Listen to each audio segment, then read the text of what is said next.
mental, très cher frère, Abdoulaye Daouda, Monsieur le Premier ministre, Monsieur le député maire de la ville de Dakar, Monsieur le Premier vice-président de l'Assemblée nationale. Je n'avais pas prévu, franchement, de prendre la parole à la suite des propos de mon frère Pamadiké.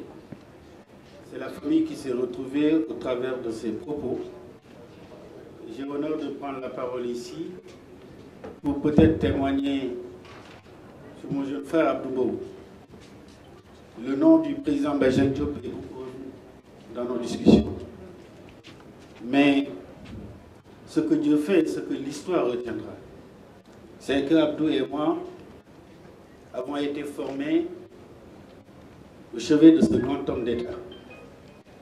Mais Abdou et moi, comme par le hasard de l'histoire, avons occupé successivement le même bureau qu'il a occupé à l'Assemblée nationale dans les mêmes fonctions de président de la commission des lois.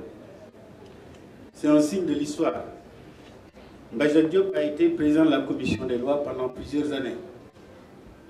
Lorsque je suis arrivé à l'Assemblée nationale pour ma deuxième législature, le président Macky Sall m'avait proposé au groupe comme président de la commission des lois. Et lorsque sur cette législature, Abdou a quitté la vice-présidence, il est venu à la commission des lois. C'est une trajectoire qui nous rassemble. Mais c'est un jeune frère, c'est un ami. Je connais toute sa famille. La mienne le connaît très bien. Mes enfants l'appellent tonton Abdou. Nous avons partagé beaucoup de choses. Dans les moments de doute, Pamadiké l'a dit, sur ses choix politiques, ses orientations, nous l'avons accompagné. Abdou, ce qu'on peut dire de lui, c'est un homme d'une très grande disponibilité. Il sait être au service de l'autre. C'est un homme d'une très profonde générosité.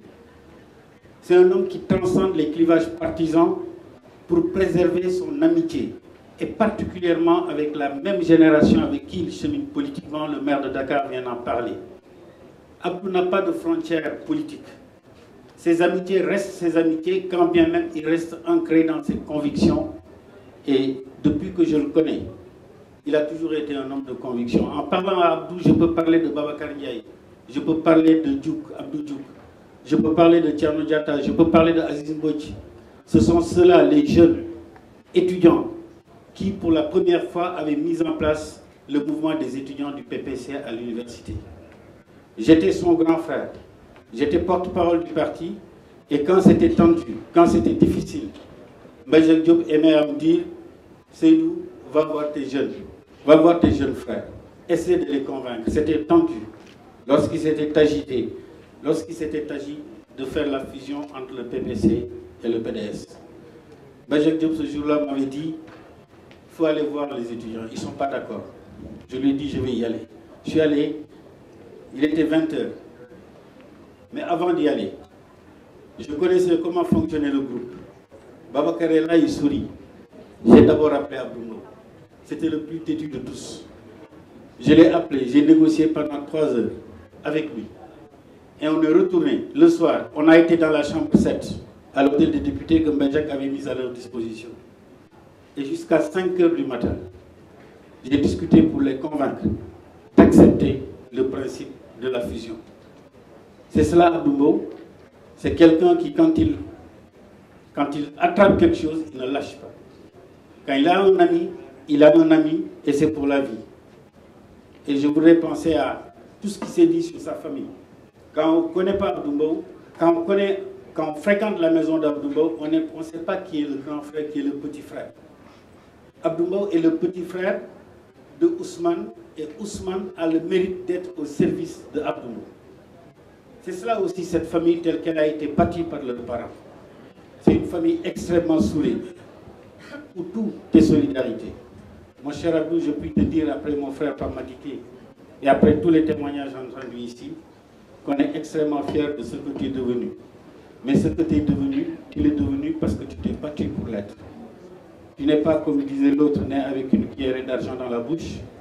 Tu t'es battu, tu as cru en toi, tu as été à l'école, et tu aimes raconter que tu disais souvent à Babacar et à tes parents mais man sama papa ou le woon da doon defar dal mais Babacar papa mu député la woon député la kon mënuñu bokk demin. Et ça tu l'as fait, tu l'as vécu et tu le racontais. Tu as vendu des chaussures pour te payer tes études. Et aujourd'hui, avec beaucoup de fierté, tu l'assumes. Moi, c'est ça que j'apprécie chez toi. C'est d'assumer d'où tu viens pour savoir ce que tu es devenu. Et je ne peux que te souhaiter qu'une chose, longue vie à toi, dans le chemin de l'engagement militant, parce que l'engagement militant n'est pas un engagement simple. C'est un engagement fait de privation et je pense à tes épouses, à Kiné, qui a été là dès le départ, mais aussi à Maïmouna qui l'a rejoint dans la trajectoire, à tous tes frères, tes sœurs, à tes parents, tantes. Tu as toujours été là. Que Dieu te garde, mon cher ami. Président Moustapha Niasse, merci d'être venu dans cette cérémonie. Je sais la profondeur des liens qui vous lient à Abdou Mbow. Nous avons, dans des moments extrêmement compliqués à l'Assemblée nationale, nous avons eu à réfléchir ensemble pour prendre toujours les meilleures décisions. Je voudrais vous rendre hommage pour ça, pour ce que vous avez fait pour votre pays. C'est peut-être l'occasion de le dire ici devant tout le monde. Chers amis, voilà les mots de témoignage que je voulais porter et dire à nos jeunes frères qui sont là, parlementaires comme Abdou, de la même génération, que des fois, c'est vrai, les débats peuvent être épiques, les situations peuvent être tendues, mais ce qu'on retient à la fin des fins, c'est chaque fois qu'on sort de séance, on se tape dans la main, on sait qu'on est au service d'une République, et la République, elle a ses exigences adossées à des convictions. Merci à tous, merci d'être venus. Abdou, encore une fois.